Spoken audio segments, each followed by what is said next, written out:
BR Ambedkar Konaseema జిల్లా కొత్తపేట నియోజకవర్గం ఆత్రేయపురం మండలం వాడపల్లి గ్రామం భారతీయ సంస్కృతిలో యోగా అంతర్భాగమని కొత్తపేట ఎమ్మెల్యే బండారు సత్యనారాయణరావు వ్యాఖ్యానించారు. ఆత్రేయపురం మండలం వాడపల్లి శ్రీ వెంకటేశ్వర స్వామి ఆలయం వద్ద సోమవారం జరిగిన యోగాంధ్ర కార్యక్రమంలో ఆయన జిల్లా collector R Mahesh Kumar, RDO శ్రీకర్లతో కలిసి పాల్గొన్నారు. ఈ సందర్భంగా ఎమ్మెల్యే మాట్లాడుతూ శరీరం మనస్సులను ఆరోగ్యంగా ఉంచుకోవడానికి యోగా అత్యుత్తమ మార్గమన్నారు. ప్రస్తుతం ఆధునిక జీవన శైలి వల్ల ప్రజలు అనేక మానసిక శారీరక రుగ్మతులకు గురవుతున్నారన్నారు. నిత్యం యోగా ప్రాణాయామం సాధన చేయడం ద్వారా రుగ్మతులు లేని జీవితాన్ని పొందవచ్చని సూచించారు. యోగాను ప్రతి ఒక్కరూ తమ నిత్య జీవితంలో భాగం చేసుకోవాలని అన్నారు. ప్రముఖ పుణ్యక్షేత్రం వాడపల్లి వెంకటేశ్వర స్వామి ఆలయ ప్రాంగణంలో ఆహ్లాదకరమైన వాతావరణంలో యోగాంధ్ర కార్యక్రమంలో పాల్గొనడం సంతోషాన్ని ఇచ్చిందని వ్యాఖ్యానించారు. భారతదేశ వారసత్వ సంపద యోగా. ఆ యోగా యొక్క విశిష్టతని, ప్రాశస్యాన్ని ప్రపంచ దృష్టికి తీసుకెళ్లినటువంటి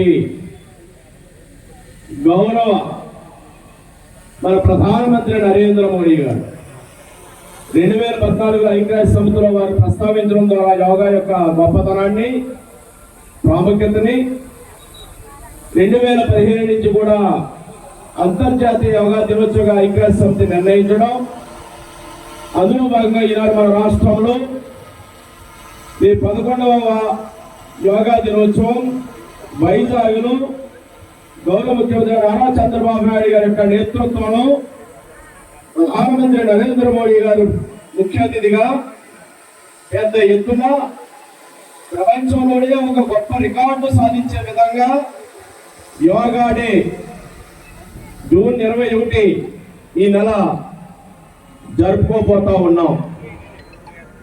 మరి యోగా యొక్క గొప్పతనం అందరూ గుర్తించాలి.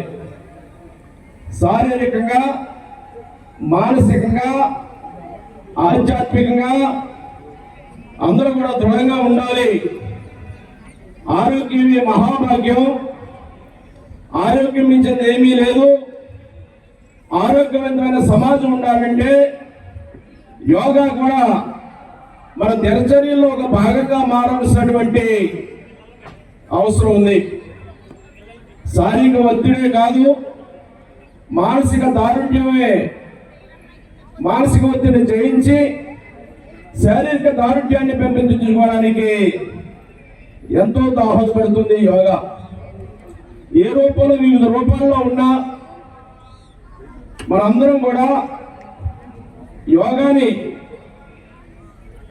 అలవర్చుకుని ధ్యానం, మెడిటేషను, యోగాని మనం చేసుకోవడం ద్వారా మన యొక్క శారీరక రుగ్మతలు, అనేక రకాలైనటువంటి సమస్యలు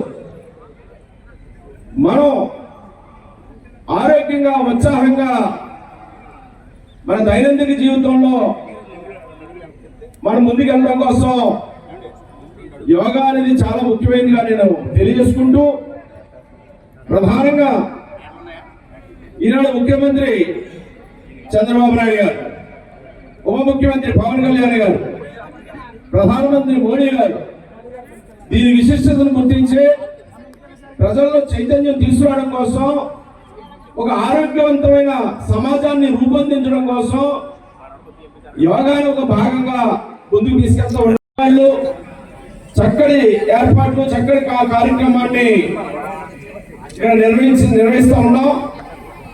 చాలా సంతోషం. ఇందులో వారి పాల్గొని యొక్క కార్యక్రమాన్ని సహకరించి కృషి చేసిన వారందరూ కూడా ధన్యవాదాలు తెలియజేసుకుంటూ, రేపు 27వ తేదీన మరి ప్రపంచవ్యాప్తంగా అంతర్జాతీయ యోగా దినోత్సవ సందర్భంలో ప్రధానమంత్రి గారు వైజాగ్ వచ్చి మన రాష్ట్రంలో పాల్పంచుకుంటున్న శుభ సందర్భంలో ప్రభుత్వం నిర్దేశించిన ప్రకారం ప్రతి చోట ఆ యోగా డేను అందరూ జరుపుకోవాలని, విజయవంతం చేయాలని కోరుకుంటూ, ఈ పాల్గొనే అదృష్టం నాకు కలిగినందుకు మీ అందరికీ యొక్క కృతజ్ఞతలు తెలియజేసుకుంటూ మీ వద్ద సెలవు తీసుకుంటున్నాను.